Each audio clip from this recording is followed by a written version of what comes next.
Peace. Alright, y'all, I'm going to try to get right into this. This video is going to be about my thoughts on Parthenogenesis. I broke that word down. I broke down the word virgin. I broke down the word pregnant. A couple other things. But I wanted to start it off by saying that the egg is the entire master of the whole zodiac. And the reason why I know that is because of the word rabbi.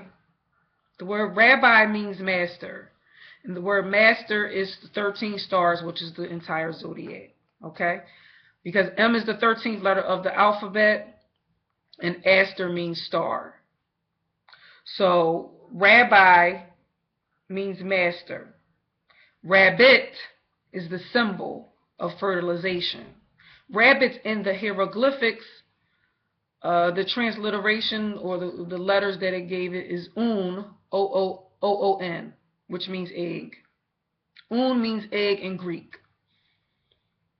So that tells me right there that rabbi, rabbit, they're connected. And they have to do with the egg. That's how I know that the egg really goes back to the moon, because the word moon has O-O-N on the end of it. And I know that O-O-N means egg. That M on the front is also that the vibration. So that tells me right there that the moon is a vibrating egg.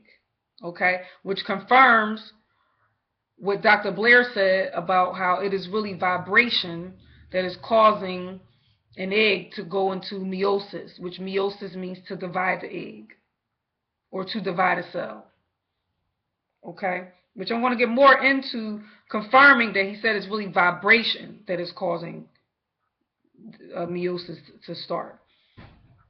Because vibration, when I said it very slowly, is viper, viperation, viper-ra-sun, viper-ra-sun. Viper is a serpent. Look up the etymology of the word viper, and it's going to tell you that it means to bring forth life. You are kin to serpents, which I'm going to get more into that a little bit later. But I just want to establish that vibration is viper-ra-sun, and viper means to bring forth life. Okay, so that confirms that vibration is the whole thing was making the egg cell start to divide. Parthenogenesis or parthenogenesis is really the ability to reproduce cells from within without any external fertilization. Okay? When I broke down that word, I see it as parthenogenesis, which part means to divide something. Okay? And genesis is birth. Birth is be earth. So parthenogenesis is really to divide the earth, which you are the earth. Because aren't you made up of everything that's in the earth? Your mother is the earth. Because doesn't the book say that you were made from the dust of the earth? So dividing the earth is dividing you. That's the cell. Okay? The earth and the moon. Somehow they're both connected. Now, the word for virgin in the Bible when it's describing Mary is parthenos. Parthenogenesis is talking about dividing a cell. Parthenos. Enos means man. Man, moon, mind, men. It's all relative. The word men means to think. Okay, and the word mind is interchangeable with the word soul in the Bible. So really it's saying to part the soul, which really is relative to the menstrual. The soul is relative to the menstrual. Obviously has the word men right on the front of it. But anyway. Okay, a couple seconds ago I said that you're kin to serpent. I think I said that. But to help you see that you really are, your skin has scales on it.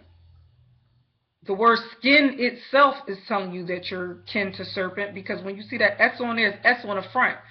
The S probably means serpent. Serpent to kin, skin, serpent to kin. You even look like a serpent in the womb. When you're going through being developed, you look like a serpent. This dog is barking. Hold on.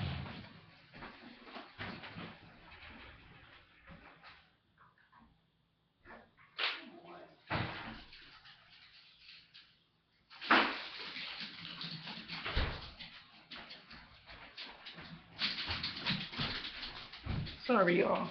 He gets on my nerves.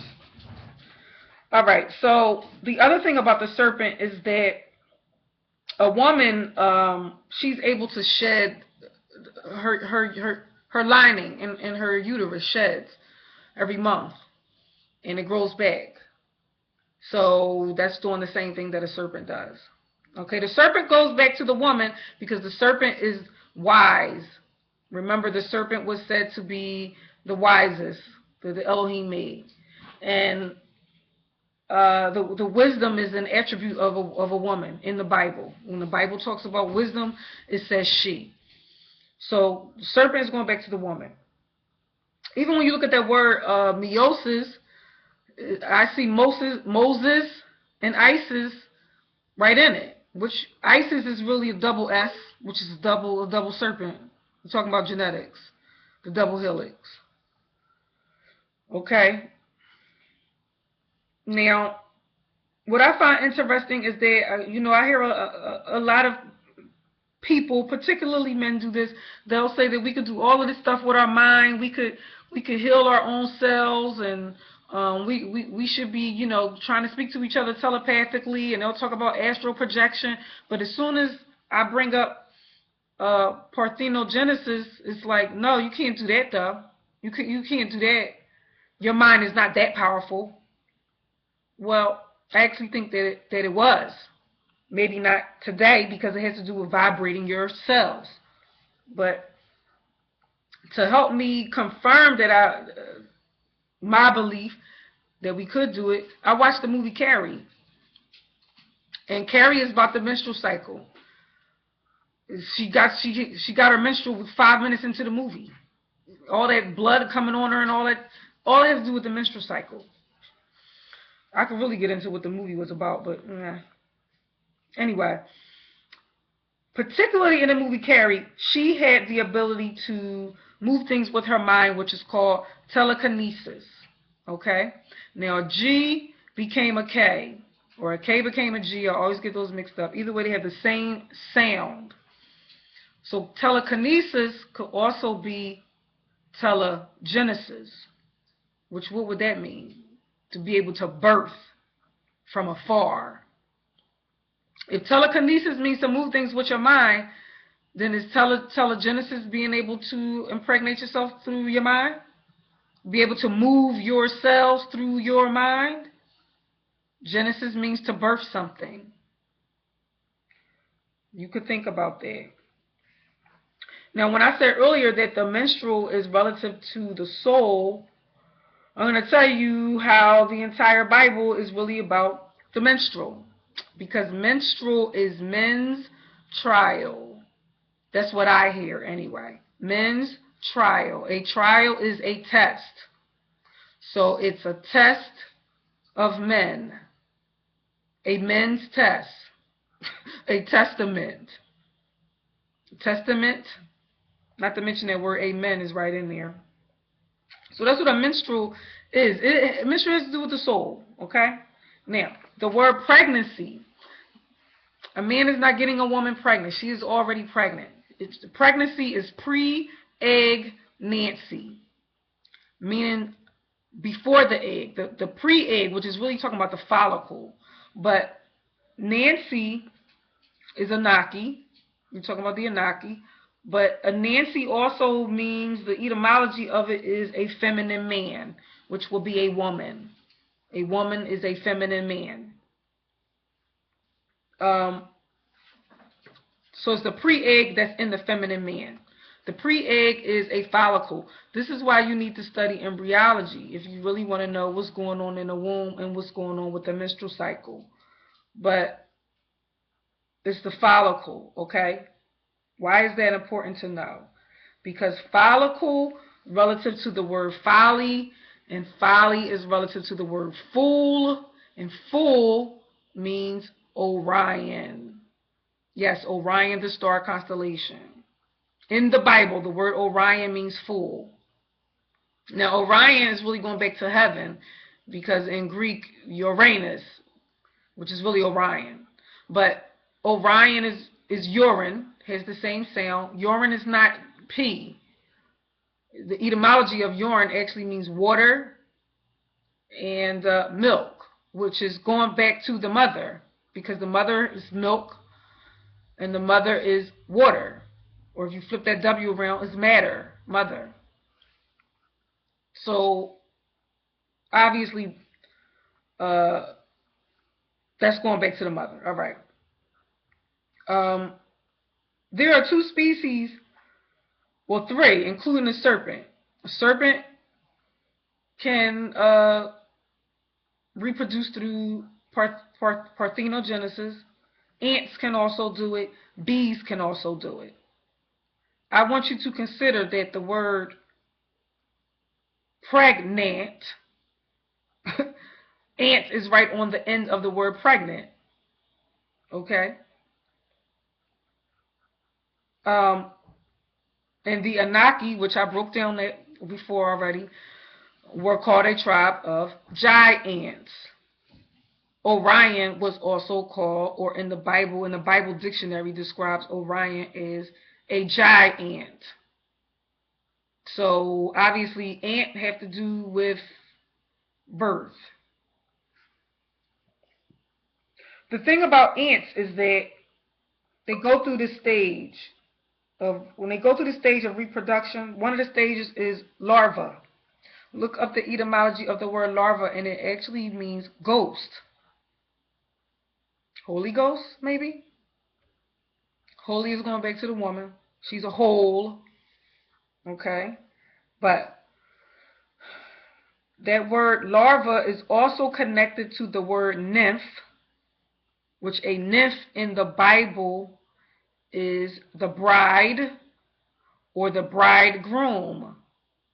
Now, if a woman is not both or not able to reproduce her own cells, why is she also called a bride and a groom? Okay, the word nymph means bride, bridegroom, demigoddess, Nuberu or Nuber. And it's described as the insect stage of larva. Oh, I'm sorry, the insect stage between larva and adult. So it's really talking about the follicle, which is an immature egg. It's an immature egg, which the immature egg is being nourished through hormones, one of them being estrogen, which estrogen means passion. That's how you get the passion of the Christ. But estrogen is Ishtar. Easter, Ishtar. It's going back to astrology. Okay. Now, getting into that word virgin, and then after I do this, that's going to be the end of it. But is it King James Version or King James Virgin? Because the Bible is really about the woman. And when I look at that word virgin, I see ver and gene. Now, the word ver means man. The word gene means to birth. So virgin means to produce man. So a virgin is produce man.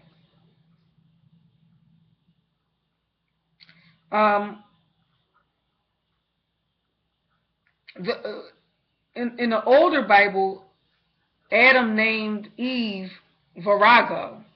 He didn't name her Eve like it says in the King James Version. He named her Virago, which ver means man. Urge is egg. If you look up the word, if you look up the etymology of the word egg, it's also going to tell you that it means to urge something. Like, you know how they say to egg, you're egging him on or whatever. Okay? And then go. So, ver, urge, go. Man, egg, go. Man ego. Man ego. Man ego. Man's ego is going back to Virgo.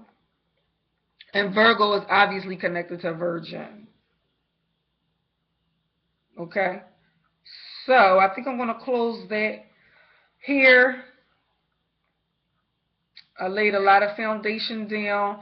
I don't like to draw conclusions in my videos. I just like to lay things out and then let people draw their own conclusions because I've already drawn mine. All right, peace.